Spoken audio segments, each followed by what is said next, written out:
Welcome. This is Professor Rose Breadfruit Podcast. I am your host, Dr. Kofi Barima.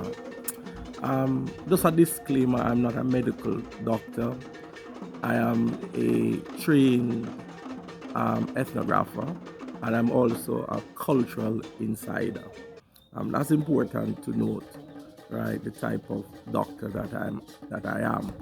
I have over 20 odd years teaching at the university level, and I've written a number of academic papers regarding African cultural retentions within the Caribbean. And the bulk of my knowledge of herbs and plants, largely comes through the process of being a cultural insider and also that of being an ethnographer. And I make this disclaimer this disclaimer is stated, right, to provide clarity that the information shared on this platform is not for medical advice. For medical advice, I encourage you to seek out a healthcare practitioner that is trained in the biomedical tradition. When it comes to herbs, there's a lot of politics, right? The pharmaceutical industry, big pharma, is a multi-billion-dollar industry. Some might say trillion, right? But it's a very huge industry, and really and truly, speaking and talking about herbs is considered to be very much radical. And so therefore I make this disclaimer, because the information here is not a instructions for you to do it at home yourself. You must seek out those that are trained in the biomedical tradition. What I'm merely sharing with you here is knowledge that I've acquired as an ethnographer and also as a cultural insider. Today's topic is a very serious and important topic. We're talking about hypertension, right? We're talking about hypertension and ways that hypertension is addressed from a herbal perspective, right? And again, this is a disclaimer. This information is not for medical advice. I'm just merely providing, knowledge. So how is hypertension addressed from a herbal perspective, right? There are a lot of different herbs that are used to treat hypertension. For today's discussion, I want to highlight, one herb and one that is considered generally a food. And part of this whole channel is to sort of expose Caribbean communities and others that are watching. All are welcome here, not just Caribbean people of African descent, but all are welcomed here, right? But it's to sort of expose, Caribbean communities to ways in which, Africa deals with, similar ailments. So hypertension is one of the leading causes of death within Black communities, not just in the Caribbean, but worldwide. So hypertension is a major problem. All right. So within the Caribbean, the go-to herb is soursop leaf, right? However, there are other herbs that can be used for treating hypertension. However, soursop leaf, anybody you talk to out here, you tell them, say, boy, your pressure gone up, they're going to tell you to boil some soursop leaf. However, in Africa, when they are treating hypertension from a herbal perspective or a natural perspective, a lot of times they're using plantain. So hence the title for this podcast today, soursop leaf or the plantain. Yes, so let's jump right into it. Um, so the plantain, right? So they are, I mean, Caribbean people, African people, Latin American people, and other tropical people are aware that, there are basically two types of plantain, right? You have the yellow one, and then you have the green one. So, I mean, yes, the yellow one have some medicinal properties in it. However, where hypertension is concerned, in the in Ghana, it is the green plantain that is used, right, to prepare medicine, from a traditional perspective, to treat, hypertension. So how is it prepared? That is the fundamental question. So what they typically do, is that they take the green plantain, and you basically you peel, you cut it, right? You remove the stem. The green plantains have a little tougher texture than the ripe plantain.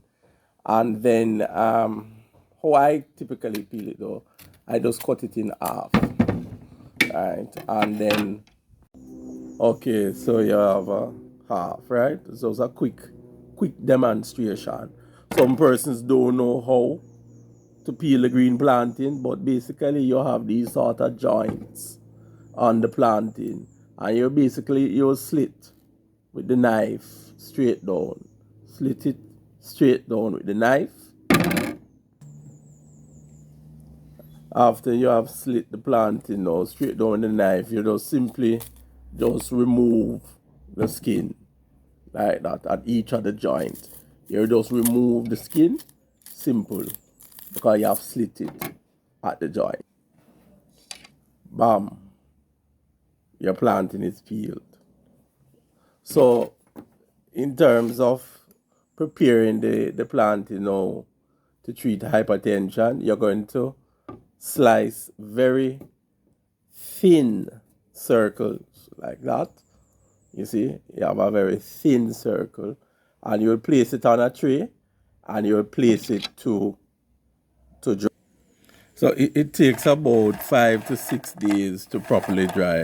I had to dry it before I started today's podcast, so that it will dry in time. So when it dry, it sort of looks like this, and you're going to pound this now into a powder. You see, you're going to beat this into a powder. You see how dry it is now.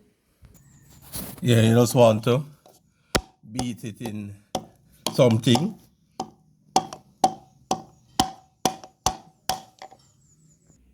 So as they are beating it, it begins to form into a powder.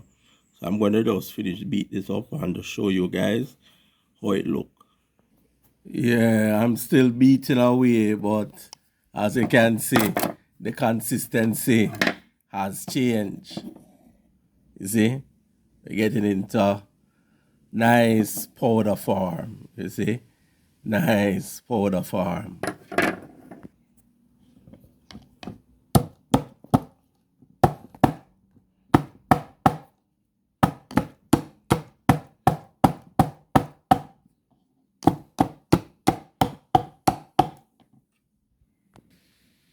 Well, yes, well, of course, you can use a blender to beat it. But what I find in my travels across Africa, that most of the comforts and herbalists and so forth, most of the grassroots herbalists, they prefer to use a mortar, right, to sort of beat it in, right? So they prefer to use a mortar to beat it in. So I have this very large one for larger jobs, but I have the small one when I just want to do something small. But anyway, let me show you. Let me show you guys how the finish process of the powder looks. Or what? Okay, so this is what it looks like after it's completed, right? It's fully in its powder state. Now we're going to go for the Soursop tea now. No, I'm not going to do a full run through in terms of how to prepare the Soursop tea. So just look at the brief demonstration that follows this, and then I'll be back with a taste test.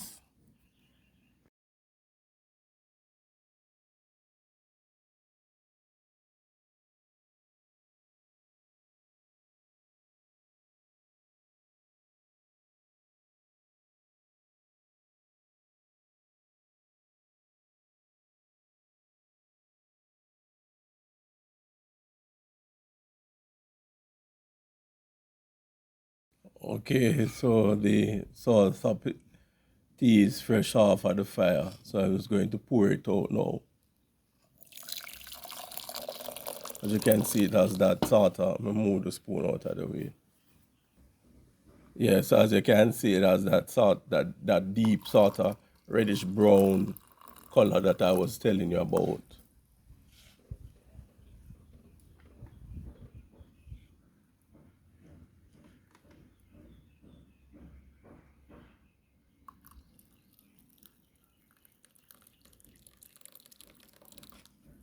Yeah, yeah, full pot of tea.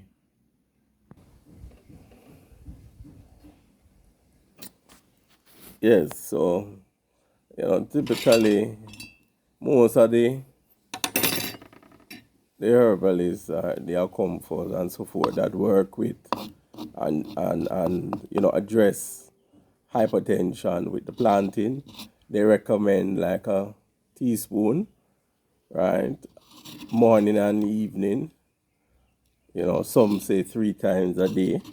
The information is not consistent, and so but most herbalists say two, some say three. And how do you work with it now? You have to, so you take up your tablespoon, your teaspoon, right, of the powder, and then now you'll add honey to it like that, right? You get some honey, you add it to it. Yeah, honey. Yeah. And then you just take it like this.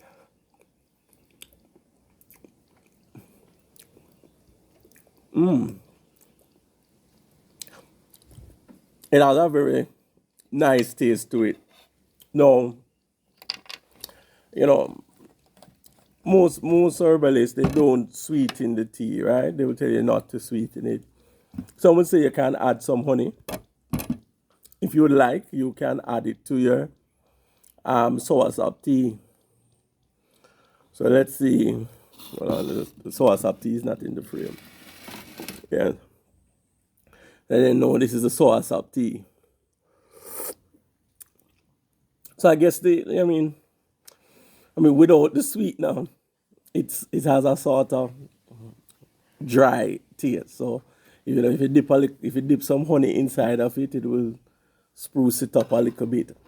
So the question is, soursop or the green plantain. In my work and so forth, what I find is that both of them work, you know, effective. Both of them work effective. Herbalists in the Caribbean that works, and treat hypertension using soursop leaf, or even just people who are doing home remedies, find that the soursop leaf work effective, and they boast about it. My observation, I find that persons that work with it, are able to, find some relief as far as hypertension is concerned. But again, I'm not a medical doctor. You must consult, a medical doctor in order to, address hypertension, any sort of hypertension issues you're having. The the planting now, right? The planting powder. I find this one easier to to take. You can travel with it. Even though you can, create powder out of the leaves as well, and you simply boil some water and you add the powder of the soursop leaf to it. But I like the taste of this plantain. I use both of them. I interchange with both of them. The preparation process, of course, for the plantain is a drying process. So the drying process anywhere between 5 to 7 days, and then you create your powder. But once you create enough powder, there are no preservatives placed in the powder. So I would say the powder is good for about 2 weeks. I find 2.5 weeks the most, and then you'll have to throw it away. But okay, so this has been our second discussion in terms of natural medicinal remedies. So the plantain or soursop leaf. It's not a debate. One is not against the other. Both of them are effective solution if taken responsibly and if taken in consultation with either a herbalist or a medical doctor or some other type of medical practitioner. So until next time, please like, share, subscribe, and disseminate. This is Professor Breadfruit Podcast. I am your host, Dr. Kofi Barima. And it has been another interesting episode, the plantain or soursop leaf. Walk good.